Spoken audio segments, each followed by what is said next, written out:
जय श्री ओम नमः सिद्धेभ्य। नमो अरहंताणं, नमो सिद्धाणं, नमो आयरीयाणं, नमो वज्रायाणं, नमो लोये सव्वसाहूणम्। मंगलमय मंगलकरण वीतराग विज्ञान, नमो ताहि जाते भये अरहंतादि महान। करि मंगल करि हो महा, ग्रंथ करन के काज। याते मिले समाज सब, पावे निज पद राज। इस भव तरु का मूल एक, जानहु मिथ्या भाव। ताको कर निर्मूल अब, करिए मोक्ष उपाय। हाँ, कल निश्चयवासी की इस प्रवृत्ति पे चर्चा चल रही थी कि वो शास्त्र अभ्यास का निषेध करता है, शास्त्र अभ्यास को व्यर्थ मानता है और अध्यात्म शास्त्रों के स्वाध्याय पर ही बल देता है।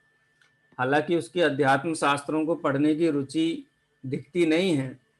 क्यों नहीं दिखती है? क्योंकि जिनको अध्यात्म शास्त्रों की रुचि है वो अध्यात्म शास्त्रों को सूक्ष्मता से समझने के लिए अन्य अनुयोगों का भी स्वाध्याय करते हैं, अथवा अन्य अनुयोगों का स्वाध्याय करने से अध्यात्म शास्त्र के अंतर्गत जो आत्मा का स्वरूप आता है वो और सूक्ष्मता से ख्याल में आता है, उसका श्रद्धांत सूक्ष्म होता है।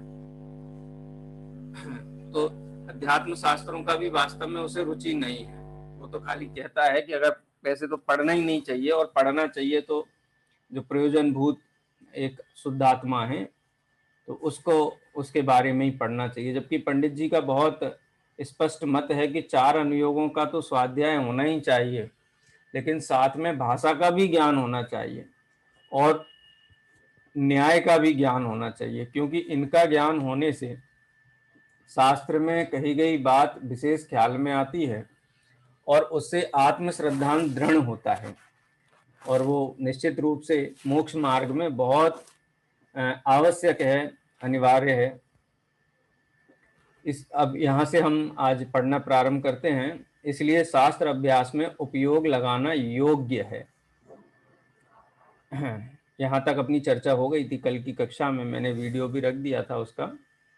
हाँ, आज से थोड़ा क्लास का ट्रैक ऐसा चेंज कर रहे हैं कि आप लोग एक एक पैराग्राफ पढ़ेंगे और फिर उस पैरा का विश्लेषण संक्षेप में मैं करता जाऊंगा जहाँ बहुत महत्वपूर्ण होगा, क्योंकि कक्षा में सहभागिता सबकी जरूरी है। तो जो भी पढ़ने के इच्छुक हो वो हैंड रेज करके छोड़ दें, कि जिससे कि मैं किसी को बोलूं तो उसमें फिर ऐसा नहीं रहे कि शायद कुछ व्यवस्था नहीं हो पढ़ने की या पढ़ने में कम्युनिकेशन गैप ना रहे। तो इसलिए जो भी पढ़ने के इच्छुक हैं वो अनम्यूट रख सकते हैं और या फिर हैंड रेज करके रख सकते हैं। यहाँ से पढ़ना है, सबको मिल गया? सामने ही है वैसे तो, शास्त्र दिख ही रहा होगा सभी को स्क्रीन पे।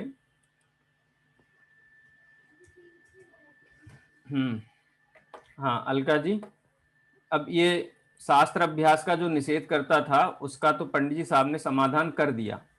अब आगे बढ़ते हैं कि जो तत्व चिंतन आत्मा के अतिरिक्त गुण स्थान मार्गण स्थान के विचार के प्रति उसकी कैसी रुचि है, उसके संबंध में अब चर्चा प्रारंभ करते हैं। पढ़िए पैराग्राफ, एक एक पैराग्राफ पढ़ते जाइए, उसकी फिर अपन चर्चा करेंगे। सर यहाँ से पढ़ना ना, तथा यदि। यस यस जी सर। तथा यदि द्रव्यादिक के और गुणस्थान आदि के विचार को विकल्प ठहराता है, सो विकल्प तो है, परंतु निर्विकल्प उपयोग ना रहे, तब इन विकल्पों को ना करे तो अन्य विकल्प होंगे, वे बहुत रागादि गर्भित होते हैं। तथा निर्विकल्प दशा सदा रहती नहीं है, क्योंकि छद्मस्त का उपयोग एक रूप उत्कृष्ट रहे तो अंतर मुहूर्त रहता है। गणन योग की दृष्टि से पंडित जी साहब ने एक सिद्धांत बताया यहाँ पे, छद्मस्त का उपयोग। छद्मस्त का उपयोग एक रूप उत्कृष्ट रहे तो अंतर मुहूर्त रहता है, अंतर मुहूर्त से ज्यादा एक रूप नहीं रहता है। इस संदर्भ में थोड़ा मैं आपको समय सार का जो आश्रव अधिकार है उसका आपको थोड़ा बताना चाहूंगा। आप जब भी पढ़ेंगे तो आप विशेष रूप से उसको ख्याल में आएगा कि वहां जो ज्ञान का अल्पपना है, यानी छद्मस्तपना है, मैंने वो ज्ञान का हीन भाव, उसको भी आश्रव का कारण कहा। क्यों कहा? क्योंकि जब तक जीव 13वें गुण स्थान में नहीं पहुंचता है तब तक उसका उपयोग निरंतर शुद्ध नहीं रहता है ना। क्या वैसे तो 12वें में भी कह सकते हैं, लेकिन 12वें गुण स्थान तो एक बीच का चरण है, इसलिए उसकी बात नहीं करते हैं। बाकी छद्मस्त जीवों का जो उपयोग है वो अंतर मुहूर्त काल से ज्यादा आत्मा में नहीं टिक सकता, अंतर मुहूर्त काल से ज्यादा पाप में नहीं टिक सकता, अंतर मुहूर्त से ज्यादा शुभ भाव में नहीं टिक सकता। माने इतनी पुरुषार्थ उस जीव का होता है। तो अब वो उपयोग तो कहीं ना कहीं जाएगा। अब शुद्धोपयोग तो बहुत काल रहेगा नहीं, वो तो नियम से बाहर आने वाला है, तो कहाँ लगाए अपने उपयोग को, पंडित साहब ये पूछते हैं। तो एक करणान योग से इस बात को पंडित साहब कहते हैं कि उपयोग तो कहीं ना कहीं लगाना है।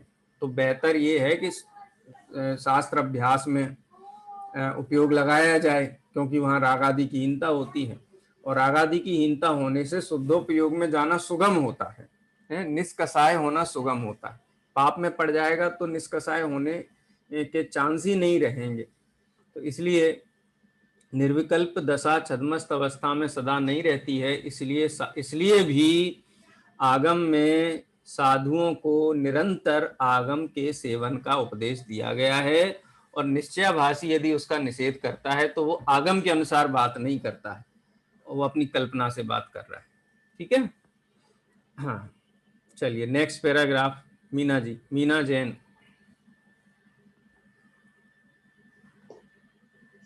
तथा तू कहेगा कि मैं आत्म स्वरूप ही का चिंतन अनेक प्रकार किया करूंगा। सो सामान्य चिंतन में तो अनेक प्रकार बनते नहीं, और विशेष करेगा तो द्रव्य गुण पर्याय, गुणस्थान, मार्गणा, शुद्ध अशुद्ध अवस्था इत्यादि विचार होगा। अब चिंतन और विचार करने के लिए विषय का ज्ञान भी होना चाहिए ना। तो ये बात पंडित साहब कहते हैं कि विषय का ज्ञान और तो है। एक सेकंड।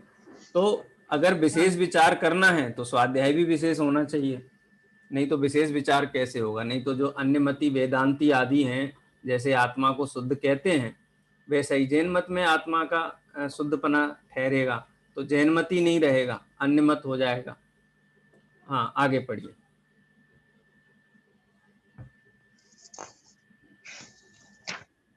और सुन, केवल आत्मज्ञान ही से तो मोक्ष मार्ग होता नहीं। 7 तत्वों का श्रद्धा ज्ञान होने पर तथा रागादिक दूर करने पर मोक्ष मार्ग होगा। तो 7 तत्वों के विशेष जानने को जीव अजीव के विशेष तथा कर्म के आश्रव बंधादिक के विशेष अवश्य जानने योग्य है, जिनसे सम्यक दर्शन ज्ञान की प्राप्ति हो। हाँ, अब ये जो आत्मज्ञान शब्द है इसमें कंफ्यूज नहीं होना। यहाँ आत्मज्ञान का मतलब वो ज्ञानी वाला आत्मज्ञान नहीं है। यहाँ पर आत्मज्ञान कौन सा है कि सम्यक दर्शन के कारणभूत आगम का जो अभ्यास होना चाहिए, वो उसको आत्मज्ञान कहा है। तो आत्मज्ञान का मतलब यहाँ पे ये है कि वस्तु के निर्णय के लिए, आत्मा के निर्णय के लिए मात्र आत्मा को जान के ही आत्मा का निर्णय नहीं होगा। देखो, हम बाजार में भी जाते हैं ना, कुछ चीज खरीदने के लिए जाते हैं, तो खाली जो चीज खरीदना है, जो चीज हमको खरीदना है, खाली वही चीज तो नहीं देखते हैं, और भी 4 चीजें देखते हैं। तो 4 चीजें और क्यों देखते हैं? क्योंकि इसमें बेहतर कौन सी है, सही कौन सी है, अच्छी कौन सी है, इसका ज्ञान 4 चीजों को देखे बिना नहीं होता है। तो इसी प्रकार से आत्मा के यथार्थ स्वरूप का ज्ञान विशेषों को जाने बिना नहीं हो सकता है, इसलिए विशेषों को जानना जरूरी है। और विशेष क्या है? 7 तत्व हैं, गुण स्थान, मार्गणा स्थान आदि हैं, कर्म प्रकृति आदि हैं, ये सब आत्मा के ही तो विशेष हैं, और इनको विशेष जानेगा तो मोक्ष मार्ग के मर्म को समझेगा और सम्यक दर्शन ज्ञान प्रकट करेगा, राग आदि दूर होंगे। खाली आत्मा शब्द को या आत्मा मात्र को क्षयोपम ज्ञान से जान लेने पर तो सम्यक दर्शन होगा नहीं, आत्मा को समग्रपने जानना होगा, और समग्रपने जानने के लिए आगम का विस्तार से अभ्यास अनिवार्य है। ये बात यहाँ पंडित जी कहते हैं। केवल आत्मज्ञान का मतलब वो वाला आत्मज्ञान नहीं, अनुभूति वाला। चलिए आगे। आराधना दीदी पढ़िए।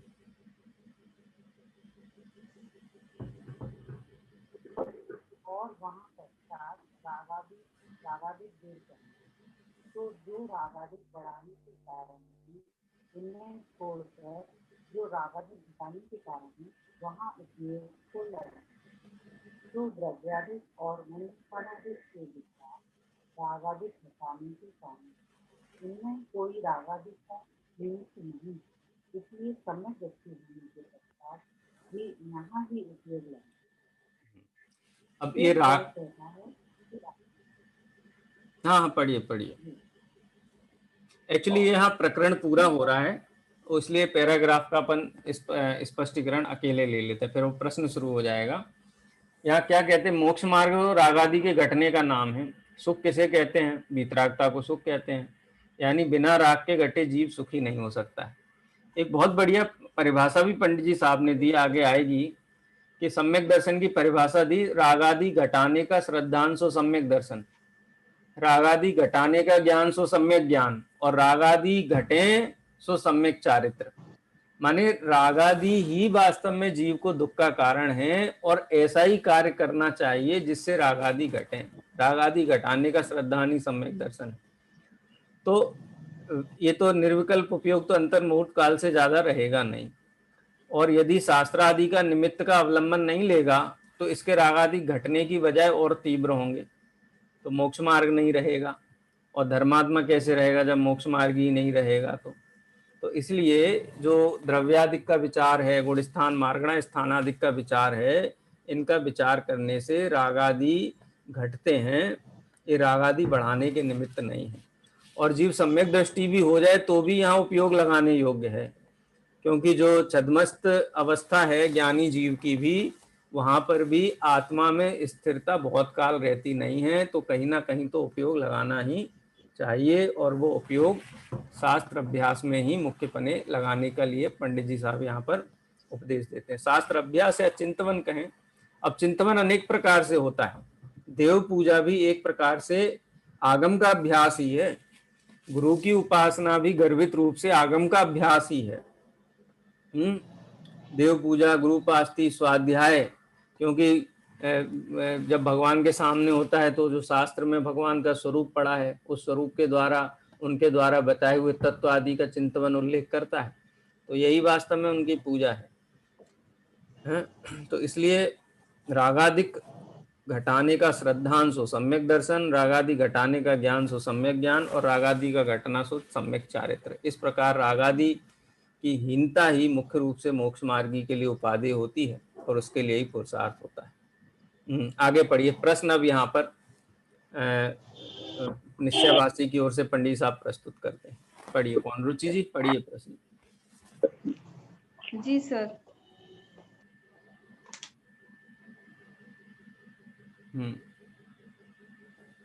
अनम्यूट करिए।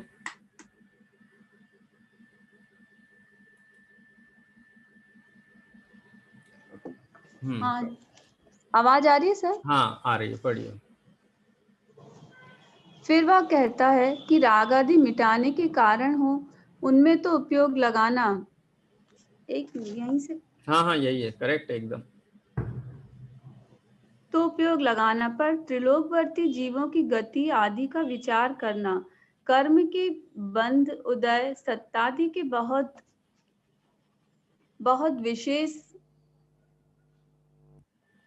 विशेष जानना तथा त्रिलोक के आकार प्रमाणाधिक जानना इत्यादि विचार क्या कार्यकारी हैं? उत्तर: इनमें भी विचार करने से रागादिक बढ़ते ही नहीं हैं, क्योंकि वे इसको इष्ट अनिष्ट रूप है नहीं, इसलिए वर्तमान रागादिक के कारण नहीं है, तथा इनको विशेष जानने से तत्वज्ञान निर्मल हो, इसलिए आगामी रागादिक घटाने को ही कारण है। इसलिए कार्यकारी हैं। हाँ बस। फिर वह अब एक प्रश्नोत्तर यहाँ पे पूरा हुआ। प्रश्न क्या था कि राग आदि घटेंगे तो भाई आत्मा का चिंतन करें, स्तुति पाठ आदि करें, जो सरल विषय वस्तु वाली चीजें वो पढ़ें, उससे राग आदि घटेंगे। अब आप कहो कि संख्या मान उपमा मान पढ़ें, कर्म के बंध सत्ता ये उदय उदीर्णा ये 10 करण का अभ्यास किया जाए, 4 प्रकार के बंध का, 3 लोक के आकार का, इन सब के अध्ययन से क्या राग आदि घटेंगे, इसलिए इनका विचार क्यों कार्यकारी है। तो पंडित साहब यही कहते हैं कि इनका विचार करने से राग आदि नहीं घटते हैं। त्रिलोक आदि का स्वरूप जानने से आत्मा के अनादि निधन और आत्मा के त्रिकाली जो स्वभाव है, स्वरूप है, उस पे दृढ़ता आती है। और ज्ञानी जीवों को इनमें कोई इष्ट अनिष्टपना तो है नहीं, और सर्वज्ञ के द्वारा कही हुई बात है, ऐसा करके उनका अध्ययन अभ्यास करते हैं, तो वो राग आदि बढ़ाने के कारण नहीं होते। आगम का अभ्यास राग आदि को बढ़ाने का कारण नहीं होता है। तथा इनको यदि विशेष जानता है तो उपयोग दृढ़ होता है, स्थिर होता है, निर्मल होता है, तो राग आदि घटते हैं। और राग आदि घटाना ही एक प्रयोजन है। यानी त्रिलोक आदि का कर्ण योग का सूक्ष्म अभ्यास करने से राग आदि की हानि होती है, ऐसा पंडित साहब यहाँ कहना चाहते हैं। लेकिन अब देखो, अब और ज्यादा तीक्ष्ण प्रश्न निश्चयवासी करता है। पढ़िए प्रश्न। फिर वह कहता है, हमारे परिणाम तो शुद्ध हैं, बाह्य त्याग नहीं किया तो नहीं किया। समाधान, ज्ञानी के तो ऐसी बुद्धि होती नहीं है, अज्ञानी के होती है। नहीं, फिर वह कहता है स्वर्ग नरक आदि को जाने, यहाँ से पढ़ना है। हाँ सर, एक स्क्रीन पे भी है, अगर आप स्क्रीन पे पढ़ सके तो वहां से पढ़ लीजिए। फिर वह कहता है, स्वर्ग नरक आदि को जाने, वहां तो राग द्वेष होता है। उत्तर, जो समाधान, ज्ञानी की तो ऐसी बुद्धि होती नहीं है, अज्ञानी की होती है। वहां पाप छोड़कर पुण्य कार्य में लगे, वहां किंचित राग आदि घटते ही हैं। हाँ, अब देखो प्रश्न ये है ना कि जैसे स्वर्ग आदि है, उनकी चर्चा चलेगी तो उसको लोभ जागृत हो जाएगा, तो राग बढ़ा ना। नरक आदि की चर्चा चलेगी तो उसको द्वेष होगा या भय जागृत हो जाएगा। तो स्वर्ग नरक आदि की चर्चा का तो भय रखना चाहिए, क्यों हमको पढ़ना है, उससे राग आदि बढ़ेंगे, ऐसा उसका पक्ष है। लेकिन जिनको वस्तु स्वातंत्र का ज्ञान हुआ, क्योंकि यहाँ निश्चयभाषी स्वयं को ज्ञानी कहता है ना कि मैं तो ज्ञानी हूँ, तो पंडित साहब कहते हैं कि जो ज्ञानी है उनको ऐसी इष्टनिष्ट बुद्धि संयोगों के प्रति होती नहीं है, इसलिए 3 लोक का जो स्वरूप वर्णन है उसको पढ़ने में राग बढ़ता है, ऐसा नहीं कहना चाहिए। हाँ, अज्ञानी के होता है। सो निश्चयभाषी अपने आप को अज्ञानी मानता नहीं है, लेकिन अज्ञानी जीव भी स्वर्ग नरक आदि का वर्णन पढ़ता है, 3 लोक का वर्णन पढ़ता है, तब भी उसको इन अनेक अवस्थाओं में रहने वाले आत्मा की नित्यता का ही भान होता है। तो निश्चित रूप से वहां पाप प्रवृत्तियां छूटती हैं और धर्म की ओर बढ़ने का भाव जागृत होता है। इसलिए 3 लोक का वर्णन आदि भी राग आदि घटाने में ही निमित्त कहा गया है। आगे पढ़िए। फिर वह कहता है, शास्त्र में ऐसा उपदेश है कि प्रयोजन भूत थोड़ा ही कार्यकारी है, इसलिए बहुत विकल्प किस लिए करें। उत्तर, जो जीव अन्य बहुत जानते हैं और प्रयोजन भूत को नहीं जानते, जिनको बहुत जानने की शक्ति नहीं, उन्हें उपदेश दिया है, तथा जिसकी बहुत जानने की शक्ति हो, उससे तो यह नहीं कहा कि बहुत जानने से बुरा होगा। जितना बहुत जानेगा उतना प्रयोजन भूत जानना निर्मल होगा, क्योंकि शास्त्र में ऐसा कहा है, सामान्य शास्त्र तो नूनम विशेषो बलवान भवेत।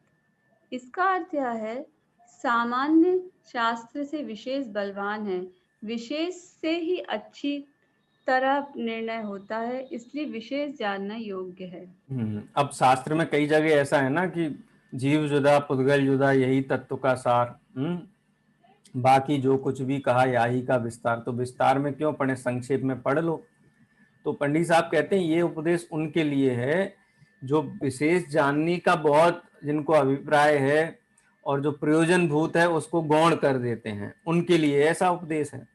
ये तो पहले उदाहरण में कहा ना कि जिसको उष्ण ज्वर है उसको शीत औषधि, और जिसको शीत औषधि उसको उष्ण ज्वर जिसको उष्ण ज्वर है उसको शीत औषधि, और जिसको शीत ज्वर है उसको उष्ण औषधि दी जाती है।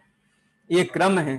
तो कोई जीव विशेष जानने का होगा तो मैं कर्णानियोग जैसे होता है ना, कई विद्वान होते हैं कर्णानियोग के विशेषज्ञ होते हैं, लेकिन सात तत्व भेद विज्ञान आत्मा के संबंध में उनको उतना उत्साह नहीं होता है। तो ऐसे जीवों को ये उपदेश होता है कि भाई जो प्रयोजन भूत है उसको तो जानो, प्रयोजन भूत थोड़ा भी जानेंगे तो बहुत कल्याण होगा, और अप्रयोजन भी भूत बहुत भी जानेंगे तो उससे आत्मा का कल्याण नहीं होगा। ये उन जीवों के लिए है जो प्रयोजन भूत नहीं जानना चाहते हैं, लेकिन जो प्रयोजन भूत जानते हैं, उसका अभ्यास करते हैं, यदि वो विशेष और जानेंगे तो प्रयोजन भूत तत्व के संबंध में भी उनका जो अभिप्राय है वो और अधिक निर्मल होगा और लाभकारी होगा। यहाँ पर एक उद्धरण भी दिया है, सामान्य शास्त्र तो, यानी सामान्य शास्त्र से नूनम, नूनम माने निश्चित रूप से, विशेषो विशेष शास्त्र बलवान भवेत, बलवान होते हैं। जब हम कोई चीज विशेषता के साथ पढ़ते हैं, डिटेलिंग में पढ़ते हैं, विस्तार से समझते हैं, तो उसकी भाव वासना विशेष होती है। सामान्य की भाव वासना भी विशेष होती है, आइडिया मिलता है। जैसे कोई मकान अच्छा है कि बुरा है, तो बोलेंगे पहले हम उसको जब तक डिटेल में पूरा देखेंगे, लोकेशन का स्टडी करेंगे, कंस्ट्रक्शन का स्टडी करेंगे, उसकी दिशाओं का पूरा, माने हर चीज को बहुत डिटेलिंग में जब हम स्टडी करेंगे तो हम इस निष्कर्ष पे पहुंचते हैं कि हाँ ये बहुत अच्छा मकान है ना। ख्याल में सामान्य, ये सामान्य कथन है, बहुत अच्छा है यह मकान, बहुत अच्छा है। लेकिन इतना कहने के लिए, इतना निर्णय करने के लिए कितने डिटेल में जाना पड़ेगा, कितने विस्तार में जाना पड़ेगा, और वो विस्तार कार्यकारी है कि अकार्यकारी है? तो निश्चित रूप से कार्यकारी है, क्योंकि विशेष जानने पर भाव वासना विशेष होती है। अच्छे से निर्णय होगा, अच्छे से ख्याल में आएगा, फटाफट डिसीजन ले पाएंगे। इसलिए विशेष शास्त्र के अभ्यास में का निषेध नहीं समझना चाहिए। इन्हीं जीवों के लिए प्रयोजन भूत जान करके उपदेश दिया गया है, जो विशेष तो जानते हैं किंतु जो प्रयोजन भूत तत्व है उसको नहीं जानते हैं। ये इस प्रकार से यहाँ शास्त्र अभ्यास की जो चर्चा है वो पूर्णता को प्राप्त होती है। अब आगे जो बाह्य चारित्र है, किस प्रकार से निश्चयभाषी जीव बाह्य चारित्र को क्लेश मानता है, कष्टकारी मानता है और उससे दूर रहता है, उसकी चर्चा यहाँ से प्रारंभ करते हैं। पढ़िए। हाँ, तथा वह तपस्चरण को व्यथा क्लेश ठहराता है, सो मोक्ष मार्गी होने पर तो संसारी जीवों से उल्टी परिणति चाहिए। संसारियों को इष्ट अनिष्ट सामग्री से राग द्वेष होता है, इसके राग द्वेष नहीं होना चाहिए। वहाँ राग छोड़ने के अर्थ इष्ट सामग्री भोजन आदि का त्यागी होता है, और द्वेष छोड़ने के अर्थ अनिष्ट सामग्री अनशन आदि को अंगीकार करता है। स्वाधीन रूप से ऐसा साधन हो तो पराधीन इष्ट अनिष्ट सामग्री मिलने पर भी राग द्वेष न हो, सो होना तो ऐसा ही चाहिए। परंतु तुझे अनशन आदि से द्वेष हुआ, इसलिए उसे क्लेश ठहराया। जब यह क्लेश हुआ तब भोजन करना सुख स्वयं ठहरा, और वहां राग आया, सो ऐसी परिणति तो संसारियों की पाई ही जाती है। तूने मोक्ष होकर क्या किया? यदि तू कहेगा, बस एक सेकंड, यहाँ पर वह तपस्चरण को वृथा क्लेश ठहराता है। वह कौन? निश्चयभाषी जी। निश्चयभाषी जी तपस्चरण, या तपस्चरण में सब लगा लेना। तपस्चरण माने जो भी बाह्य चारित्र पंचम गुण स्थानवर्ती जीवों को या छठे सातवें गुण स्थानवर्ती जीवों के जीवन में होता है, वो बाह्याचरण उसको व्यर्थ लगता है, उसको क्लेश ठहराता है। तो वास्तव में बाह्याचरण क्यों होता है? एक तो वो है ही संयम मन से जग्यो जहां भोग रुचि परिणाम, उदय प्रतिज्ञा को भयो प्रतिमा ताको नाम। जिसके अंतरंग में राग द्वेष कम हुए हैं, हानि हुई है, उसको सहज में ही बाह्य इस प्रकार की स्थितियां होती हैं कि पांच इंद्रिय के विषय उनके छूटते हैं और बुद्धिपूर्वक भी छोड़ते हैं ज्ञानी जीव। क्यों? क्योंकि किसी वस्तु के प्रति ग्रद्धता अधिक हो जाए, जैसे मुनिराज हैं नगर में 7 दिन और छोटे गांव में 3 दिन, ऐसा उससे ज्यादा नहीं रुकते हैं, वहां से बिहार कर जाते हैं। क्यों? क्योंकि इससे अधिक रुकेंगे तो वहाँ के जो भी स्थानीय लोग हैं उनके साथ राग बढ़ने की संभावना है। तो राग ना बढ़े इसलिए त्याग करते हैं। और बाएं में जो प्रतिकूल सामग्रियां होती हैं, उन प्रतिकूल सामग्रियों में भी माने जो बाह्याचरण हुआ ना, तो प्रतिकूलताएं हुई, उस प्रतिकूलताओं में भी द्वेष बुद्धि ना हो उसका विचार करते हैं। तो वास्तव में तो राग और द्वेष की हानि होती है अनशन आदि से, उनसे द्वेष आदि नहीं होते हैं। लेकिन जो अज्ञानी है उसको द्वेष आदि उत्पन्न होंगे, इसलिए उसे क्लेश कहता है। जो अज्ञानी है उनके लिए वो अनशन आदि द्वेष रूप है। कब टाइम होगा, कब खत्म होगा, आज तो घड़ी नहीं चल रही है, रोज तो समय कब निकल जाता था पता ही नहीं चलता था, आज अनशन किया है तो एक घड़ी तो बिल्कुल स्लो हो गई है। सुना है मैंने कई लोगों को ऐसा कहते हुए। तो कहने का तात्पर्य है कि अनशन आदि में भी द्वेष बुद्धि होती है, भले ही करते हैं लोकाचार से कहो या अंदर किसी लाभ की दृष्टि से, मन के अंदर कोई ऐसा कि स्वर्ग आदि मिल जाएंगे इस भावना से करते हो, लेकिन अनशन आदि के प्रति द्वेष बुद्धि इस प्रकार से प्रकट होती है। लेकिन ज्ञानियों में ऐसा नहीं होता है, ठीक है। इसलिए पंडित साहब उससे प्रश्न पूछते हैं कि तुझे अनशन आदि में क्लेश लगता है तो इसका मतलब तुझे उनकी भोजन आदि में सुख बुद्धि है, और भोजन आदि में सुख बुद्धि है तो भोजन आदि के प्रति राग है, और राग तो है ही दुख में है। और कहता है कि मैं मोक्ष मार्गी हूँ, तो कैसे मोक्ष मार्गी ठहरा? ये तो सामान्य संसारी जीवों को होता है पर पदार्थों के प्रति इष्ट अनिष्ट बुद्धि, और वही तुझे हो रही है, तो कैसे मोक्ष मार्गी हुआ है? मोक्ष मार्गी नहीं है, निश्चयाभासी है, ऐसा पंडित जी कहते हैं। हाँ आगे। यदि तू कहेगा कितने ही सम्यक दृष्टि भी तपश्चरण नहीं करते हैं। उत्तर, कारण विशेष से तप नहीं हो सकता, परंतु श्रद्धान में तप को भला जानते हैं और उसके साधन का उद्यम रखते हैं। तूने तो श्रद्धान यह है कि तप करना क्लेश तथा तप का तेरे उद्यम नहीं है, इसलिए तुझे सम्यक दृष्टि कैसे हो? अब फिर वह देखो कहता है, देखो, हाँ प्रश्न, एक प्रश्न उत्तर पूरा हो जाए ना फिर आगे बढ़ेंगे। अब क्या प्रश्न किया कि वो कहता है शास्त्र में हमने देखा है अनेक हैं चक्रवर्ती आदि सम्यक दृष्टि होते हैं, उनके तो तपश्चरण नहीं देखा जाता है। वो तो कहते हैं कि चक्रवर्ती आदि आदि को तो भोग सामग्री इतनी होती है कि उनको एक दिन का भी ऐसा नहीं जाता कि उनके जो उत्कृष्ट से उत्कृष्ट भोग हैं उनका त्याग होता। ऐसा प्रथमा योग में उसने पढ़ा कि चक्रवर्ती आदि, भरत चक्रवर्ती आदि को एक दिन भी ऐसा नहीं होता है जिस दिन वो पुण्य के उदय से प्राप्त सामग्री का उपभोग नहीं होता, वो प्रतिदिन होता है। तो उनके तो तपश्चरण आदि होते नहीं है। तो कहता है इसलिए कोई अनिवार्यता नहीं है। लेकिन डिफरेंस क्या है यहाँ? अभिप्राय में अंतर है। निश्चयाभासी तपश्चरण आदि को बुरा जानता है, ये जानता है, क्लेश कारक जानता है। लेकिन ज्ञानी जी भले ही चक्रवर्ती हो, लेकिन कोई त्यागी व्रती मुनिराज अगर उसको दिख जाते हैं तो निरंतर भावना भाता है कि इनके जैसा हमारा जीवन हो। तो तपश्चरण आदि के प्रति उपादेयता है, लेकिन वर्तमान में कसायांश होने से वो प्रकट नहीं है जीवन में। कोई चीज हम चाहें लेकिन वो किसी कारण से ना हो, एक तो ये स्थिति है, और एक ये स्थिति है कि उस चीज को ही हम बुरा समझें। तो ये निश्चयाभासी के साथ ये है कि वो तपश्चरण आदि में द्वेष बुद्धि रखता है, और ज्ञानी जीव जिनको तपश्चरण आदि जीवन में नहीं है वो निरंतर ये भावना भाते हैं, सौधर्मिंद्र आदि हैं कि हम कब मुनि बनेंगे, कब हम चपक श्रेणी मान करके केवल।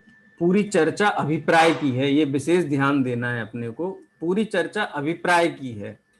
7वां अध्याय अभिप्राय को समर्पित है। यहाँ पंडित साहब को ये शिकायत नहीं कि तपश्चरण करता है कि नहीं करता है, लेकिन इस बात की शिकायत है कि तपश्चरण को ये जानता है? तो ये पूरा अभिप्राय को समर्पित है। 7वां और 8वां अध्याय अभिप्राय सुधारने का अध्याय है, इसलिए विशेष ख्याल में रखना।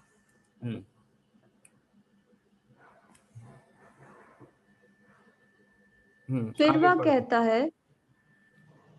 वह कहता है शास्त्र में ऐसा कहा है कि तप आदि का क्लेश करता है तो करो, ज्ञान बिना सिद्धि नहीं है।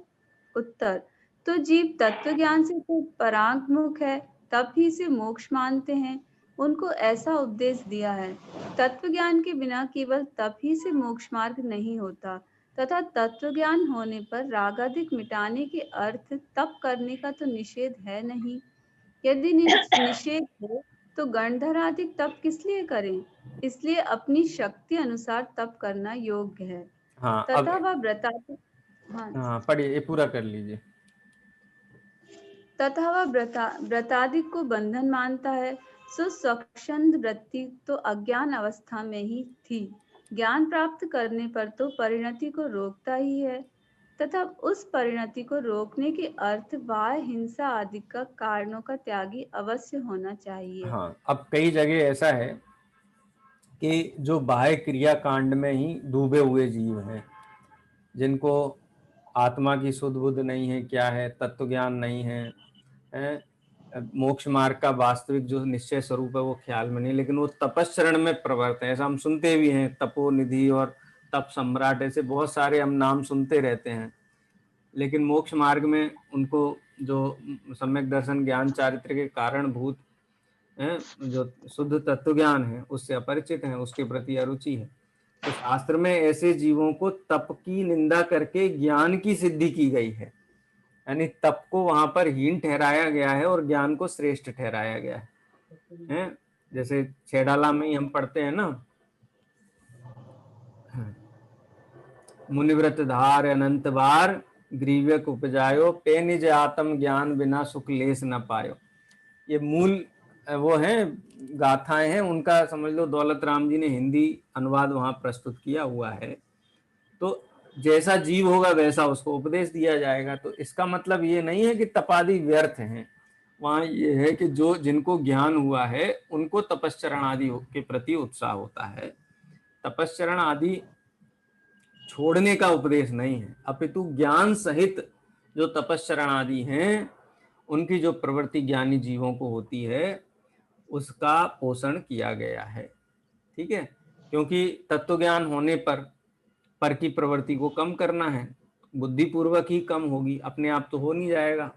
देखो इसका सबसे बड़ा एग्जाम्पल हम क्या दे सकते हैं कि कोई भी जीव संसार से विरक्त हुआ है और मुनि दीक्षा धारण करता है, तो ऐसा नहीं है कि उसको पहले 7वां गुण स्थान हो गया, आत्मा की अनुभूति का अंतर्मुहूर्त काल व्यतीत हुआ और फिर उसको लगा कि अब मुझे मुनि दीक्षा धारण करनी चाहिए, तो ऐसा तो है नहीं। चतुर्थ गुण स्थानवर्ती जीव बुद्धि पूर्वक सर्व विषय कसाय और हिंसा आदि पापों का निग्रह करता हुआ, त्याग करता हुआ मुनि भगवंत आचार्य भगवान के पास जाकर के जैनेश्वरी दीक्षा धारण करता है, तप का संकल्प लेता है, पश्चात उसे आत्मानुभूति होती है, जिसको सप्तम गुण स्थान की योग्य आत्मानुभूति है, फिर 7वां गुण से 6वां गुण स्थान प्रकट होता है। तो बुद्धिपूर्वक छोड़ना है, लेकिन ज्ञान शून्य तप का कोई मोल नहीं है, लेकिन ज्ञान सहित होने पर जीव को तपस्चरण आदि के प्रति उत्साह होता है, ये भी सत्य है। तप कार्यकारी है, ज्ञान के बिना तप क्लेश है, कष्टकारी है, और ज्ञान सहित तप आनंदकारी है, ये फर्क है। इसीलिए शास्त्र में उस शैली में बात की गई है, जो ज्ञान से रहित हैं, तत्व ज्ञान से रहित हैं, आत्मा परमात्मा को जानते नहीं हैं, मात्र तप करके ही धर्म मानते हैं, तो उनको कहते हैं तप तो क्लेश है, उनके लिए इस प्रकार से उपदेश दिया गया है। अब नियम के लिए हम नियम नहीं लेते साहब, क्यों? वो नियम लेके बंध जाते हैं और हमको बंधन पसंद नहीं है। तो जो मोक्ष मार्गी हुए हैं वो स्वच्छंदी तो नहीं होते, वो तो देखो यहाँ बंधन का मतलब कौन सा बंधन है? बंधन का मतलब वो बंधन नहीं है ज्ञानावरणादि वाला बंधन। बंधन माने क्यों हम माथे पे बोझा लेकर के चलें, क्यों हम ये नियम आदि लेकर के फिर हमको कभी सोचना पड़े, विचार करना पड़े, सब खुले रहो एकदम है। कई लोग ऐसा कहते हैं कि हम देखो नियम तो नहीं है, अभक्ष्य भक्षण का हमने त्याग नियम नहीं लिया, लेकिन हम करते नहीं है, बस करते नहीं है माने उनके प्रति रुचि है, उनके प्रति होने की भावना है, भले ही नहीं करता है, लेकिन यदि अविरति अभिलाषा नहीं छूटी है तो व्रतादि नहीं है, तो उसको बंधन कहता है, जबकि वो निर्बंधपना है, निर्बंधपने की ओर ले जाने वाला है। तो तपस्चरण आदि भी ज्ञानी जीवों को अपने सुख की वृद्धि के लिए साधनभूत हैं, व्रतादि भी निष्कषाय होने के लिए साधनभूत हैं, इसलिए धारण करता है। इसलिए उनका निषेध क्यों किया जाए? तो रागादि कैसे घटेंगे यदि बुद्धिपूर्वक इन 5 पापों का निग्रह नहीं करेगा तो। लता जी आगे पढ़िए आप। जी पढ़ रहे सर? हाँ जी। फिर वह कहता है हमारे परिणाम तो शुद्ध हैं, वाह क्रिया नहीं किया तो नहीं किया।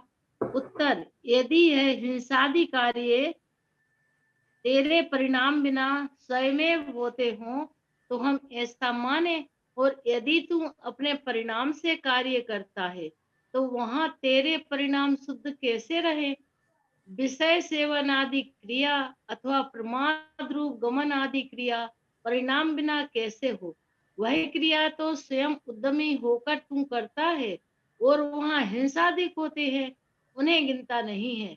परिणाम शुद्ध मानता है, सो ऐसी मानता से तेरे परिणाम अशुद्ध ही रहेंगे। कई लोगों को ऐसा आपने कहते हुए सुना होगा, ये इस वृत्ति के, इस चिंतन वाले जीव हमारे चारों तरफ रहते हैं, जो ये कहते हैं देखो मन में शुद्ध होना चाहिए, बस है, अपना मन साफ होना चाहिए, ये मत खाओ, ऐसा मत करो, वैसा मत करो, मन में कसाय भरे हुए हैं और क्रियाकांड करते हैं। इस वृत्ति के जीव जिनको किसी भी प्रकार के पाप से भय नहीं है, जो पाप से निवृत्त नहीं होना चाहते हैं, वो ये कहते हैं हमारा मन शुद्ध है। बोलो, घड़े के अंदर से बदबू आ रही हो और कहे नहीं घड़ा में तो बहुत बढ़िया खुशबूदार चीज रखी हुई, ऐसा हो सकता है?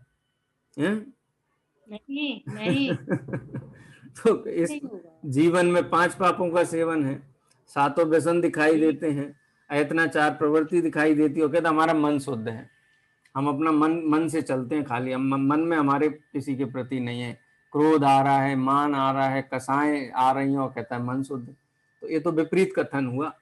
जहां पर अशुद्धि होगी वहां से ही कसायों की पर्याय जो प्रकट रूप दुर्गंध आती आएगी। इसका मतलब मन शुद्ध है ऐसा कथन मात्र है, वास्तव में उसका मन शुद्ध नहीं है। जिनके मन साफ स्वच्छ होते हैं उनके हिंसा, झूठ, चोरी, कुशील, परिग्रह, ये पाप भी अपने आप ही नहीं आते हैं।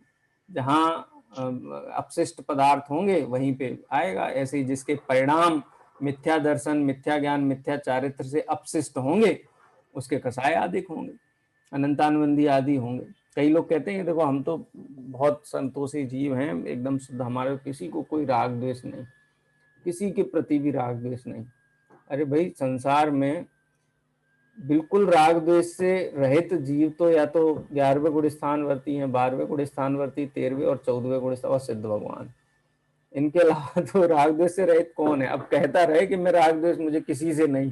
अरे भाई, भूमिका राग द्वेष तो नियम से होते ही, हम संसार में बैठे हैं, एक 5 पापों के बीच में घिरे बैठे हैं, तो बिना अपने परिणामों के नहीं बैठे हैं। देखो भरत चक्रवर्ती का भी अगर हम दृष्टांत लें तो वो जब तक वो 60,000 वर्ष के लिए युद्ध पर जाते हैं और घर गृहस्थी में रहते हैं, अपने राजमहल में ये संचालन करते हो, आप क्या सोचते हो कि उनके अंदर कसाय नहीं है? बिना कसाय के ही सारा काम चल रहा है।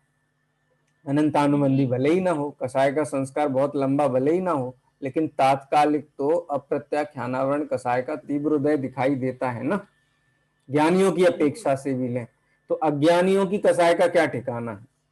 कोई ठिकाना नहीं। जो कसाय हो सो कम है। अज्ञानी जीव को किसी भी जाति की कसाय हो सकती है। वो जब तक निर्मल तत्व ज्ञान नहीं हुआ है, यथार्थ तत्व को नहीं समझा है और कसायों के प्रति अरुचि नहीं हुई है, 5 पापों के प्रति अरुचि नहीं हुई है, 5 इंद्रिय के विषय सेवन के प्रति अरुचि नहीं हुई है, तब तक इस जीव को जो कसाय हो सो कम है। कहता कुछ भी रहे, तो कहने से थोड़ी ना मोक्ष मार्गी हो जाएगा। चलिए लता जी आगे पढ़िए। फिर वह कहता है परिणामों को रोकें, वाह अधिक भी कम करें, परंतु प्रतिज्ञा करने में बंधन होता है, इसलिए प्रतिज्ञा रूप व्रत अंगीकार नहीं करना। हाँ, कोई प्रश्न था क्या? एक सेकंड, अलका जी, कुछ प्रश्न था क्या? कार्य को करने की आशा। जी सर।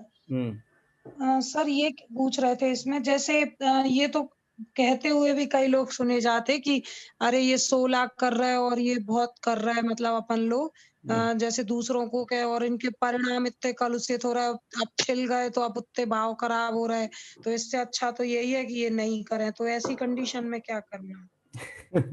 देखो, अच्छे कार्य की कोई निंदा करे तो वो निंदनीय नहीं हो जाता है कार्य, और न करने वाला निंदनीय हो जाता है। देखो, जिसको 16 आदि कर रहे हैं दो दोनों दोनों पक्ष का इसमें विचार करना चाहिए अपने को। 16 आदि करने का मतलब क्या है?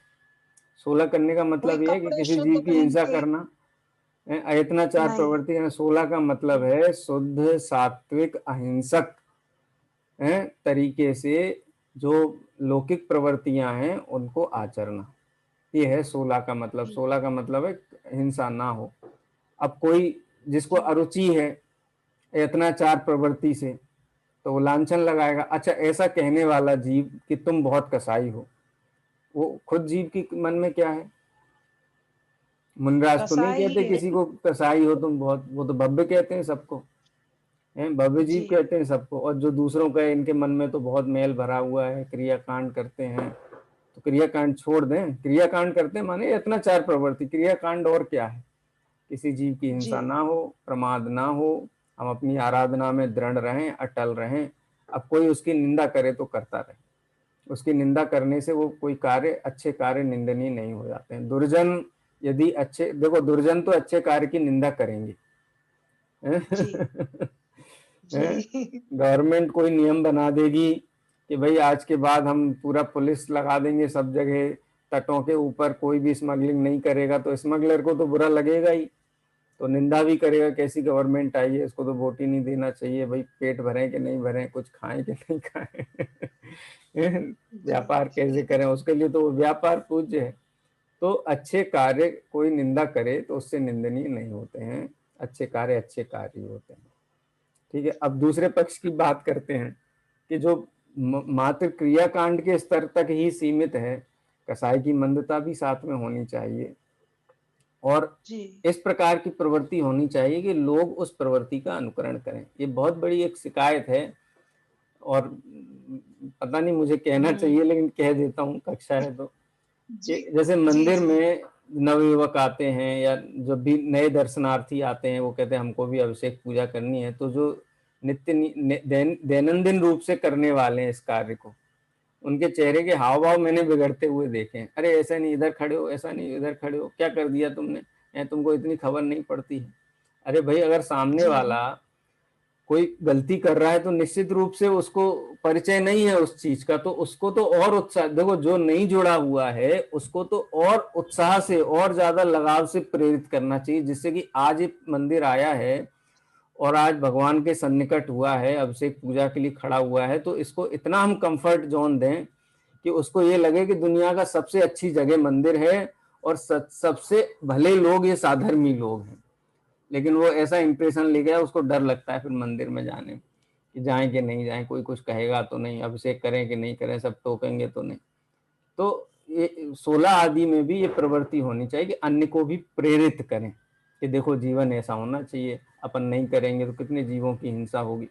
हैं, अगर देखो वस्त्र की शुद्धि का मतलब ये नहीं है कि वो क्रियाकांड नहीं है, वस्त्र की शुद्धि, आहार आदि वस्त्र की शुद्धि में नहीं होंगे तो परिणाम बिगड़ेंगे। वहां पर वस्त्र शुद्धि भी चाहिए, जी स्थान शुद्धि भी चाहिए, और भोजन का तो अनिवार्यता है ही कि कम से कम यत्नाचार प्रवृत्ति पूर्वक बने। तो इसलिए किसी से घबराना नहीं है, लेकिन जो 16 आदि धारण करते हैं उसके प्रयोजन से भी परिचित होने चाहिए। क्रियाकांड के स्तर पे करें, देखो ये किसी के अभिप्राय में हो कि इससे हम हमारा पूज्यपना होगा, दूसरे लोगों से हम अलग दिखाई देंगे, हैं, हमारी ख्याति होगी, लोग हमारा गुणानुवाद करेंगे, इसलिए इन क्रियाओं को धारण करें, तो उस तो वो फिर तो तो, अभिप्राय हाँ है। फिर उसका ऐसा हो जाएगा कि 4 लोग और 16 करने लगेंगे तो वो उसको अच्छा नहीं लगेगा। फिर ऐसा होता है ना, वो कोई तो दुकान, अभिप्राय की एक भूल हो गई। हाँ कोई की किसी की दुकान हो किसी चीज की, उसके बगल में 4 दुकानें और उसी सामान की खुल जाए, तो उसको क्या लगता है, अरे यार हमारे ग्राहक कट जाएंगे।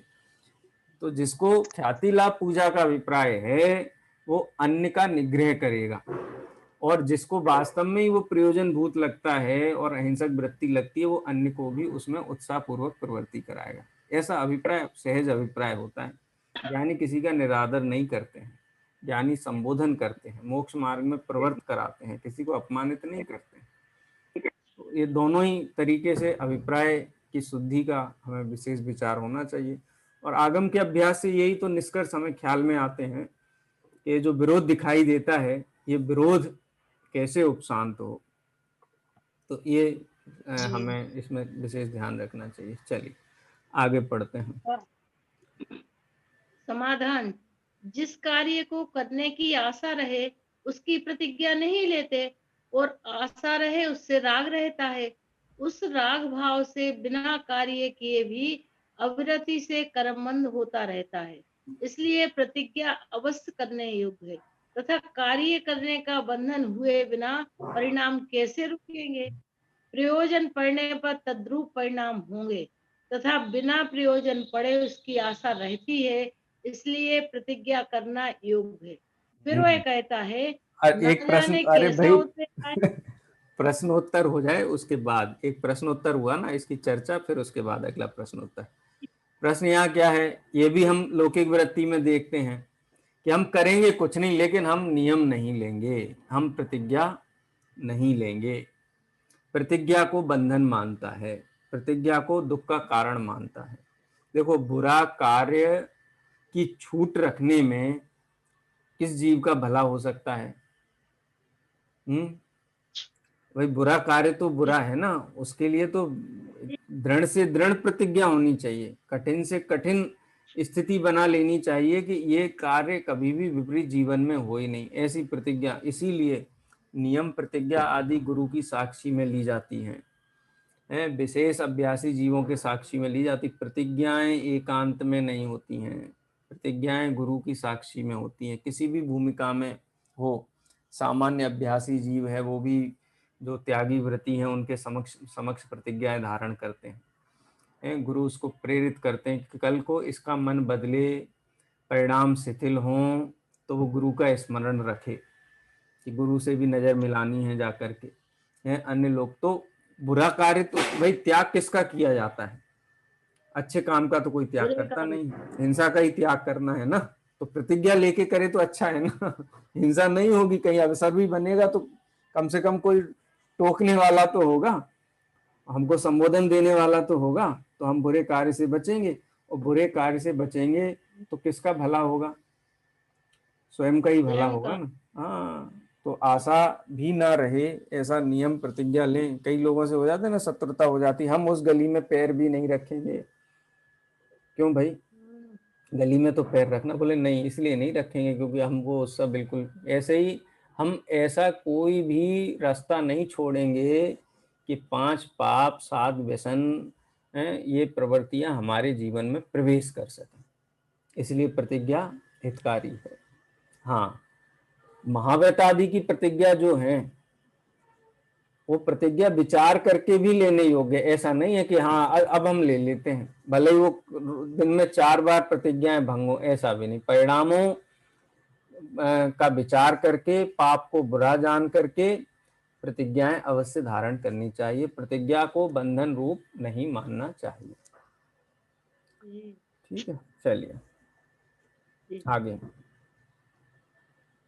कौन पढ़ेगा अब? हेमलता जी। नहीं, शिरोमणि जी ने शायद अनम्यूट किया था शुरू में, फिर मैं सोचा उनको बोलूंगा। हाँ, पढ़िए। फिर वह कहता है, ना जाने कैसा उदय आए और बाद में प्रतिज्ञा भंग हो तो महापाप लगता है।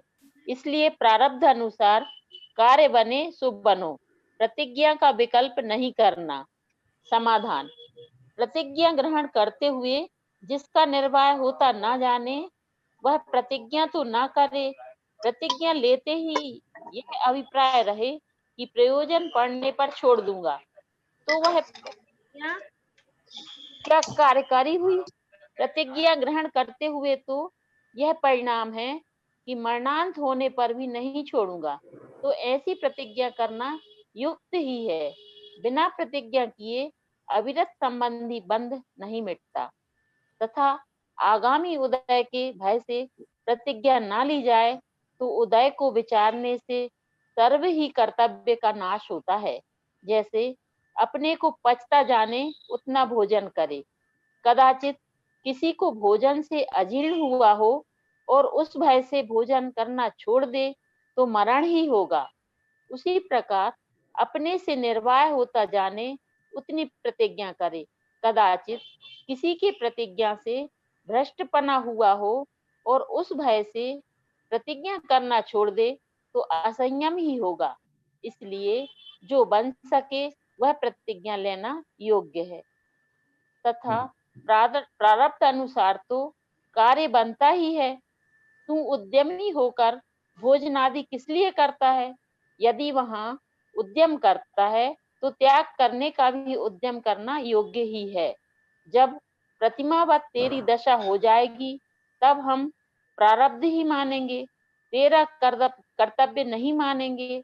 इसलिए स्वच्छंद होने की युक्ति इसलिए बनाता है, बने वह प्रतिज्ञा करके व्रत धारण करना योग्य ही है तथा हाँ, वह पूजनादि का। एक सेकंड, ये प्रकरण यहाँ पे पूरा हुआ ना, प्रकरण की पहले चर्चा करें।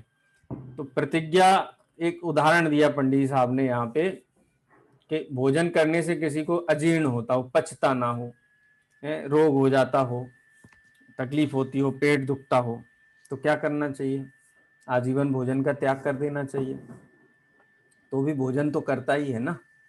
तो इस भय से कि प्रतिज्ञा लेने से प्रतिज्ञा भंग हो जाएगी, कभी ऐसी परिस्थिति बन जाएगी, कभी ऐसा उदय आ जाएगा तो हम क्या करेंगे, तो इसलिए इस भय से प्रतिज्ञा छोड़ना योग्य नहीं है। क्योंकि इस भय से यदि प्रतिज्ञा छोड़ देगा तो इसका तो कभी मोक्ष मार्ग बनेगा ही नहीं, कभी संसार का अभाव होगा ही नहीं है, कभी इसको अणुव्रत महाव्रत आदि होंगे ही नहीं, और अणुव्रत महाव्रत आदि नहीं होंगे तो उसकी वो भूमिका भी नहीं बनेगी कि शुद्धोपयोग की निरंतरता हो और श्रेणी मान सके। तो इसलिए प्रतिज्ञा आदि भवितव्यता के भय से, प्रारब्ध के भय, प्रारब्ध माने भविष्य में कोई ऐसा उदय आया और ऐसी परिस्थिति बन गई, तो पहले तो पंडित साहब ये कहते हैं कि यदि परिस्थिति का विचार करके तुझे प्रतिज्ञा छोड़ने का ही संकल्प अंदर में है तो तेरा प्रतिज्ञा धारण करना ही ठीक नहीं है। इसका मतलब प्रतिज्ञा का स्वरूप ही नहीं मालूम है। और ऐसा भी नहीं कि प्रतिज्ञा नहीं लेना क्योंकि भंग हो जाएगी, भंग होने का बहुत पाप है, प्रतिज्ञा भंग होने का पाप बहुत है। तो इस वजह से प्रतिज्ञा ना ली जाए, ये भी योग्य नहीं है।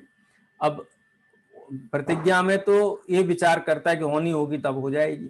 तो पंडित साहब ये कहते हैं कि प्रतिज्ञा आदि लेने में भवितव्यता का, प्रारब्ध का, काल अवधि का विचार करता है। धन के अर्जन में सोचता है कि आना होगा तो आ जाएगा, भोजन थाली में परोसा हुआ है, मुंह में आना होगा तो आ जाएगा, पानी रखा हुआ है, प्यास बुझनी होगी तो बुझ जाएगी, क्यों गिलास में उठाऊं और मुंह से लगाऊं। तो लौकिक कार्यों में, पांच इंद्रिय के विषयों में तो ये प्रारब्ध का विचार नहीं करता है, लेकिन जो स्वयं के हित साधन रूप प्रतिज्ञा, तपश्चरण आदि हैं, उनमें भवितव्यता का विचार करके उनके उसके भरोसे छोड़ता है। हम कहते हैं सम्यक दर्शन होना होगा तो हो जाएगा। कभी ऐसा विचार आता है कि लौकिक कार्य होने होंगे तब हो जाएंगे, क्यों हम उसमें अपना उपयोग प्रवृत्ति लगाएं। तो ये इसकी दो धारी नीति है, और ये दो धारी नीति ही इसको निश्चयाभासी का कहना चाहिए टैग लगाती है। इसलिए प्रतिज्ञा लेना भी है, शक्ति का विचार करके भी लेना है, और प्रतिज्ञा भंग ना हो ऐसा उद्यम भी करना है। यदि किसी पाप के उदय से हो जाए तो इस भय से जगत प्रतिज्ञा लेना तो नहीं छोड़े। आपने पहला पढ़ा होगा ये, गधा यदि मिश्री खाने से मर जाए तो सज्जन लोग तो मिश्री खाना नहीं छोड़ेंगे, पंडित जी का प्रसिद्ध एक दृष्टांत है। तो ये तो हितकारी चीजें हैं, हितकारी चीजों का तिरस्कार और निग्रह क्यों। चलिए हेमलता जी आप पढ़िए आगे। जी सर, ये आगामी उदय के भय से यहीं से पढ़ना है ना? नहीं, तथा वह पूजनादि को, तथा वह पूजनादि कार्य को शुभाश्रव जानकर हे मानता है, सो यह सत्य ही है। परंतु यदि इन कार्यों को छोड़कर शुद्धोपयोग रूप हो तो भला ही है, और विषय कसाय रूप, अशुभ रूप प्रवर्ते तो अपना बुरा ही किया है। अब ये देखो, एक पैराग्राफ में पूरी बात हो गई है।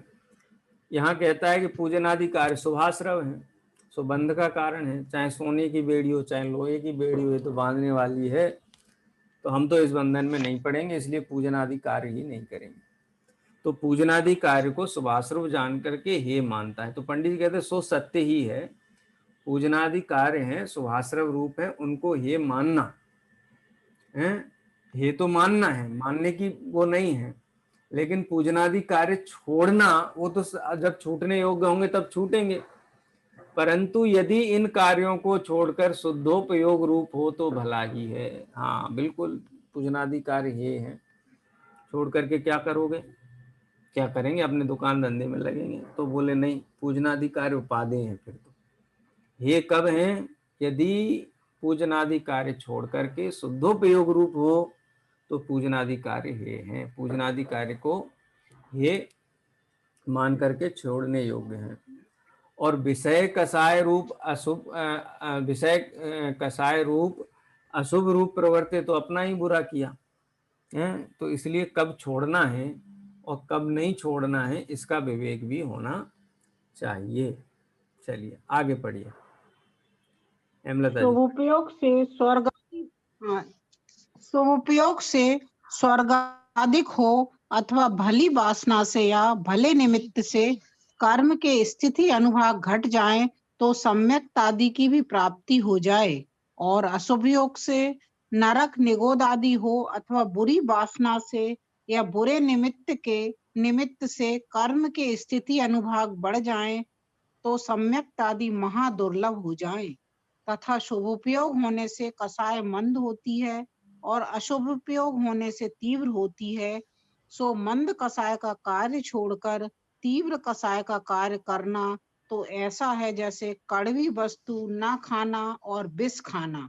हाँ सो यह अज्ञानता बस। है। हाँ हाँ बराबर। देखो ये जो प्रकरण ये 2 पैराग्राफ में आया है, ये आपको तो विशेष ख्याल में आएगा। 5 लब्धियों का करणानियोग की दृष्टि से लब्धि सार ग्रंथ में जो वर्णन आया, मैं संक्षेप में बोल देता हूँ। अब ग्रंथ का नाम लब्धि सार है और आचार्य नेमी चंद्र सिद्धांत चक्रवर्ती ने लिखा है। वहाँ 5 लब्धियों की विशेष चर्चा है। वहाँ पर क्षोभसम लब्धि और विशुद्धि लब्धि, ये 2 लब्धियां जिन जीवों को होती हैं, माने जिनको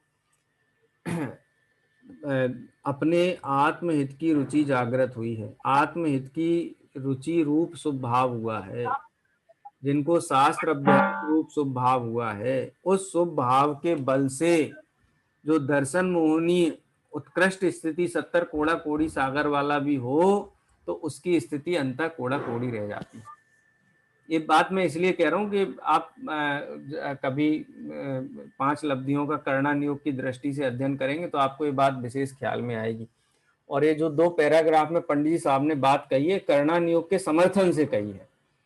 क्या कि शुभोपयोग तत्व विशुद्धि लब्धि रूप, क्षयोपशम लब्धि रूप और देशना लब्धि, ये सब शुभोपयोग रूप लब्धियां हैं। इवन प्रायोग्य लब्धि भी शुभोपयोग रूप लब्धि है। ये 4 लब्धियों में प्रायोग्य लब्धि के काल में अभी तो शुद्धोपयोग हुआ ही नहीं है, सम्यक दर्शन हुआ ही नहीं है, मिथ्यात्व की अवस्था है। लेकिन इस शुभोपयोग के बल से जो 70 कोड़ा कोड़ी का भी मिथ्यात्व हो, मैं ऐसा नहीं कहता हूँ सबको 70 कोड़ा कोड़ी का ही होता है, मैं कहता हूँ किसी को 1 कोड़ा कोड़ी का भी हो तो उसको अंतः कोड़ा कोड़ी हो जाता है। माने 1 कोड़ा कोड़ी से भी कम, अंतः कोड़ा कोड़ी 1 करोड़ इंटू 1 करोड़ सागर से भी कम स्थिति वाला हो जाता है शुभ भाव के बल से। और स्थिति अनुभाग जब तक ना घटे, ऐसे ही जो घातिया प्रकृतियां हैं उनकी भी स्थिति कम हो जाती है। हर कर्म की स्थिति कितनी कितनी कम होती है उसका भी उसमें उल्लेख है लब्धिसार ग्रंथ में। और जो अघातिया कर्मों में साता और शुभ पुण्य प्रकृतियां और पाप प्रकृतियां हैं उनका भी उल्लेख है। पुण्य प्रकृति क्या बोलते 2 स्थान अनुभाग में वृद्धि हो जाती है। 2 स्थान माने कि यदि खांड के स्वाद वाले अनुभाग की प्रकृतियां हैं अघातिया में, क्या बोलते खांड, गुड़, शक्कर और अमृत, नहीं क्या बोलते हैं खांड, गुड़, खांड, मिश्री और अमृत, ऐसे 4 स्थान बताए हैं पुण्य प्रकृतियों के।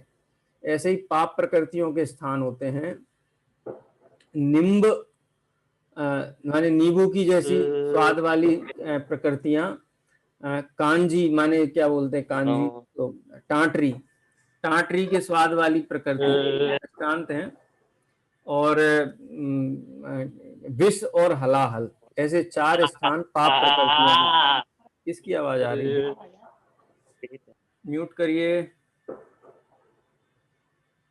हाँ, तो ऐसे 4 स्थितियां पाप प्रकृतियों की होती हैं अघातीय कर्मों में। ऐसे ही घातीय कर्मों की स्थिति के संबंध में है काष्ठ की स्थिति वाली घातीय कर्म, अस्थि की माने हड्डी की स्थिति वाले घातीय कर्म, पाषाण की स्थिति वाले घातीय कर्म और वज्र की स्थिति वाले घातीय कर्म। ये 4 वस्तुएं हैं। इनकी स्थिति माने जो लाइफ टाइम होता है, जीवन काल होता है, वो क्रमशः उत्तरोत्तर अधिक होता है। लकड़ी का जीवन काल कम होता है, हड्डी का उससे ज्यादा होता है, पत्थर का उससे ज्यादा होता है और वज्र का सबसे ज्यादा होता है। तो ऐसे घातीय कर्मों की स्थितियों में भी स्थितिहीन हो जाती है। पुण्य प्रकृतियों के अनुभाग में वृद्धि हो जाती है, पाप प्रकृतियों के अनुभाग में 2 स्थान हानि हो जाती है। ये सारा का सारे कार्य होने पर ये प्रायोग्य लब्धि तक हो जाते हैं और उसके बाद करण लब्धि जीव को होती है। तो पंडित साहब ये कहते हैं कि ये प्रतिज्ञा आदि धारण करना इतना भी निरर्थक मत समझो। कई लोग ऐसा कहते हैं सम्यक दर्शन हो जाएगा फिर देखेंगे, जब तक सम्यक दर्शन नहीं हुआ तब तक तो सम्यक नाम नहीं पाती हैं, तो क्यों धारण करना। ऐसा नहीं। यदि दुख का कारण बुरा कार्य पाप बुरा लगे तो छोड़ने योग्य है ना। बुरा तो लगता है लेकिन अभी सम्यक दर्शन नहीं हुआ इसलिए नहीं छोड़ते, ऐसा विचार नहीं होता है आत्मार्थी जीव को। वो तो शिवोपम लब्धि और विशुद्धि लब्धि के काल में ही कितना अन्याय अनीति अभक्ष छोड़ देता है। और उसके बल से अगर निमित्त नैमित्तिक पना देखा जाए द्रव्य कर्म के साथ में भी, तो इनकी स्थिति हीन हो जाती है घातीय कर्मों की। अघातीय कर्मों में पाप कर्मों का अनुभाग बहुत अल्प हो जाता है और पुण्य प्रकृतियों का अनुभाग बढ़ जाता है। ये सारी की सारी स्थिति उधर होती है। और अशुभोपयोग में रहेगा तो क्या होगा, विशुद्धि नहीं होगी, देशना आदि प्रायोग्य आदि नहीं हो उसके होंगे तो क्या होगा, नरक निगोद आदि का बंध करेगा। अशुभोपयोग होगा तो स्थिति घातीय कर्मों की स्थिति बढ़ेगी, पाप प्रकृतियों का अनुभाग बढ़ेगा, पुण्य प्रकृतियों का अनुभाग घटेगा। बुरी वासना से या निमित्त के कर्म से स्थिति अनुभाग बढ़ जाएंगे तो सम्यक दर्शन आदि और दुर्लभ हो जाएंगे। इसलिए शुभोपयोग से शुद्धोपयोग में जाए तो शुभोपयोग है, लेकिन शुभोपयोग छोड़ करके अशुभोपयोग में जाए तो तेरा ही बुरा होगा, ऐसा पंडित साहब यहाँ कहते हैं। ठीक है, शुभोपयोग में कसाय मंद है, अशुभोपयोग में तीव्र है, ये बात तो हम समझते ही हैं। तो मंद कसाय छोड़ करके तीव्र कसाय करना ये योग्य नहीं है। जैसे कड़वी वस्तु को छोड़ करके विष खाना कि बहुत कड़वी है इसको नहीं, तो क्या करें, तो विष खा लें, विष तो महा कड़वा होगा, प्राण घातक होगा। तो ये पंडित साहब ने यहाँ युक्ति दी है। हाँ बोलिए अलका जी। सर ये क्षयोपशम विशुद्धि देशना प्रायोग इन 4 लब्धियों के बाद आवश्यक है कि मतलब सम्यक दर्शन हो ही जाएगा? नहीं आवश्यक नियम नहीं, नियम नहीं है। अच्छा, हो भी सकता है और नहीं भी। हाँ, अभव्य जीव को भी 4 लब्धियां हो जाती हैं, लेकिन जो सम्यक दर्शन जिनको होता है उनको ये 4 लब्धियां नियम से होती हैं ऐसा नहीं, इन लब्धियों के बिना भी सम्यक दर्शन नहीं होता है और इन 4 शुभोपयोग से भी नहीं होता है। ठीक है, वो समझना। इसमें अभी आपने जो बताया था कि इसमें वो 70 कोड़ा कोड़ी का जो मिथ्यात्व रहता है इन 4 लब्धियों से, उसका क्या होता है वो सुन नहीं पाए। अंतः कोड़ा कोड़ी रह जाता है, अंतः कोड़ा कोड़ी। अच्छा, हाँ, मैं अभी विशुद्धि बढ़ जाती। अरे शुभ भाव के बल से तो पाप का घातीय कर्मों की स्थिति अनुभाग कम होते हैं, पुण्य प्रकृतियों का स्थिति अनुभाग बढ़ता है शुभ भाव में। लेकिन वो शुभ भाव कैसा है ये आप विचार करो। वो शुभ भाव है तत्व चिंतन रूप, तत्व विचार रूप। तत्व विचार सबसे उत्कृष्ट शुभ भाव का है। तत्व विचार का काल होता है क्षयोपशम विशुद्धि देशना का, और बाह्याचरण करता रहे, ढोल बजाता रहे, उससे नहीं होती है। ये विशेष रूप से तत्व चिंतन तत्व विचार से ही अंतर कोड़ा कोड़ी होती है। और तत्व विचार में शास्त्र गुरु का बहुमान भी गर्भित है, उनके प्रति भी अरुचि नहीं है किसी भी प्रकार। जो हमारा हित करे उससे हम द्वेष करेंगे, जो हमारा हित करे उसके प्रति हम निरादर करेंगे। अरे मंदिर में जाता है तो भगवान के प्रति पीठ करके खड़ा नहीं होता, क्यों? क्योंकि ये सर्वोत्कृष्ट पदार्थ हैं। देव गुरु शास्त्र जगत के सर्वोत्कृष्ट पदार्थ हैं, इनके आधार से धर्म हैं, इनमें इनके प्रति शिथिलता होगी, निरादर होगा, तो मेरा तो अकल्याण होगा, ऐसा विचार उस जीव को होता है। सर वो तो लौकिक में भी होता है, लौकिक में भी जिसने अपना भला किया उसके लिए अपन निरादर का भाव नहीं रखते हैं, तो फिर ये तो मोक्ष मार्ग है। सर पांचवी लब्धि करण लब्धि, तो करण लब्धि में जो जीव पहुंचेगा तो नियम से समदर्शन की प्राप्ति करेगा। जो अपूर्व अधःकरण तक पहुंच गया ना, तो वो 3 करण पूरे करता ही है, फिर लौटता नहीं है जी। प्रायोग्य लब्धि अभव्य को भी कही है, लेकिन एक बार अधःकरण परिणाम शुरू होते हैं जीव के, तो वो सम्यक दर्शन तक पहुंचता ही पहुंचता है, ऐसा नियम है। तो जो है ना करण लब्धि अपूर्व करण होता अधःकरण, अच्छा अधःकरण, तो वो भी हाँ मिथ्यात्व अवस्था में होता होगा। हाँ नहीं मिथ्यात्व अवस्था में क्यों होगा भाई, सम्यक दर्शन की प्रक्रिया है वो। अवस्था करण लब्धि की अवस्था ही सम्यक्त्व की अवस्था है। नहीं तो वो करण लब्धि अभी से सम्यक्त हुआ नहीं है, वो करण लब्धि प्राप्त ही है, करण लब्धि सम्यक्त ये समझ लो आप। अब आप उतने ज्यादा उसमें प्रक्रिया उसके साथ इतनी वो मत करो। 4 लब्धियां मिथ्यात्व की अवस्था में कही है, लेकिन करण लब्धि सम्यक्त्व का प्रारंभ ही है, शुरुआत है। अच्छा जी। अनंतर पूर्व क्षणवर्ती पर्याय प्रायोगिक लब्धि तक के शुभ अभिप्राय की है। आगे जो श्रद्धा संबंधी शुद्धि है वो प्रकट हो जाती है। चार लब्धियां भव और अभव दोनों को हो जाती हैं, परंतु 5वीं करण लब्धि सम्यक दर्शन होता ही है। हाँ नियम ही है। चलिए आज समय हो गया है, यहीं पे विराम लेते हैं, और जो 40 मिनट का सेकंड जो शेड्यूल था वो भी लगभग पूरा होने वाला है। दिनवाणी स्तुति करते हैं। कल क्लास रहेगी क्या सर? कल हाँ कल रहेगी क्या? बिल्कुल रहेगी। आप लोग अगर कितने बजे? तो हाँ कल कितने बजे? 8:30 का ही समय रख लेंगे। और परसों 8:30 डेली। जी चलिए जिनवाणी स्तुति करते हैं। निज निधि निज बताई, यह अनंत उपकार है, इसके लिए जिन वाणी माँ को वंदना 7 बार है, वंदना 7 बार है। भैया मैं रिकॉर्डिंग चाहिए अपनी क्लास की। रिकॉर्डिंग